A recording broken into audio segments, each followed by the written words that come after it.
ಕನ್ನಡದ ಶ್ರೀಮಂತ ಸಾಹಿತ್ಯ ಪರಂಪರೆ, ಸಂಸ್ಕೃತಿ ಮತ್ತು ಭಾಷಾ ವೈಭವವನ್ನು ಹೊತ್ತ 18ನೇ ಕನ್ನಡ ಸಾಹಿತ್ಯ ಸಮ್ಮೇಳನ ಚಿತ್ರದುರ್ಗದ ಜಿ ಸಮುದಾಯ ಭವನದಲ್ಲಿ ಏರ್ಪಡಿಸಲಾಗಿತ್ತು. ನಗರದ ಪ್ರಮುಖ ರಸ್ತೆಗಳಲ್ಲಿ ಕನ್ನಡದ ಬಾವುಟಗಳು ಎಲ್ಲೆಲ್ಲೂ ರಾರಾಜಿಸುತ್ತಿದ್ದವು. ಡೊಳ್ಳು ಕುಣಿತ ಹಾಗೂ ಅನೇಕ ಕಲಾತಂಡಗಳು ಮೆರವಣಿಗೆಯಲ್ಲಿ ಭಾಗವಹಿಸಿದ್ದವು. ಎಲ್ಲೆಲ್ಲೂ ಕನ್ನಡದ ಕಂಪಿಂದ ತುಂಬಿತ್ತು, ನೋಡುಗರಿಗೆ ಕಣ್ಮನ ಸೆಳೆಯುವಂತಿತ್ತು. ಸಾವಿರಾರು ಜನ ಸಮೂಹದಲ್ಲಿ ಮೆರವಣಿಗೆ ಭವ್ಯವಾಗಿ ನೆರವೇರಿತು.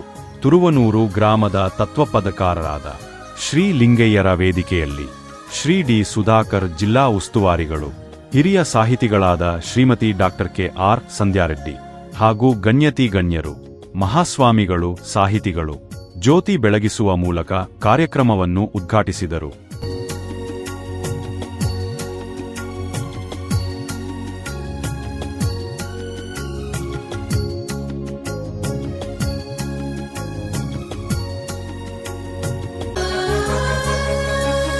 ಹಚ್ಚೇವು ಕನ್ನಡದ ದೀಪ, ಹಚ್ಚೇವು ಕನ್ನಡದ ದೀಪ, ಕರುನಾಡ ದೀಪ, ಸಿರಿನುಡಿಯ ದೀಪ, ಒಲವೆತ್ತಿ ತೋರುವ ದೀಪ. ಹಚ್ಚೇವು ಕನ್ನಡದ ದೀಪ, ಹಚ್ಚೇವು ಕನ್ನಡದ ದೀಪ.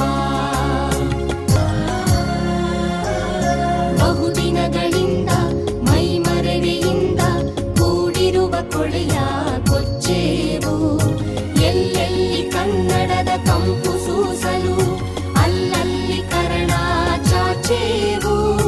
ಬಹುದಿನಗಳಿಂದ ಮೈಮರೆವೆಯಿಂದ ಕೂಡಿರುವ ಕೊಳೆಯ ಕೊಚ್ಚೇವು, ಎಲ್ಲೆಲ್ಲಿ ಕನ್ನಡದ ಕಂಪು ಸೂಸಲು ಅಲ್ಲಲ್ಲಿ ಕರಣ ಚಾಚೇವು. ನಡುನಾಡಿ ಇರಲಿ ಗಡಿನಾಡಿ ಇರಲಿ ಕನ್ನಡದ ಕಳೆಯ ಕೆಚ್ಚೇವು. ನಡುನಾಡಿ ಇರಲಿ ಗಡಿನಾಡಿ ಇರಲಿ ಕನ್ನಡದ ಕಳೆಯ ಕೆಚ್ಚೇವು. ಮರೆತೇವು ಮರೆವ ತೆರೆದೇವು ಮನವ, ಎಳೆದೇವು ಒಲವ ಹಿಡಿ ನೆನಪ. ನರ ನರವನೆಲ್ಲ ಹುರಿಗೊಳಿಸಿ ಹೊಸೆದು ಹಚ್ಚೇವು ಕನ್ನಡದ ದೀಪ, ಹಚ್ಚೇವು ಕನ್ನಡದ ದೀಪ, ಹಚ್ಚೇವು ಕನ್ನಡದ.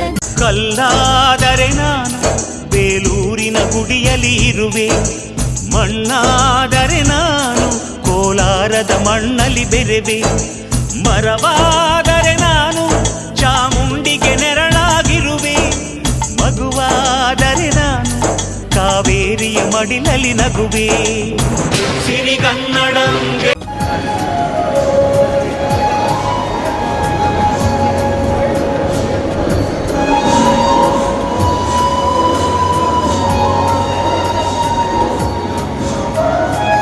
ಚಿತ್ರರಾಶಿ ಹಾಗೂ ಮೊದಲ ಮಹಿಳಾ ಶ್ರೀಯರಿಗೆ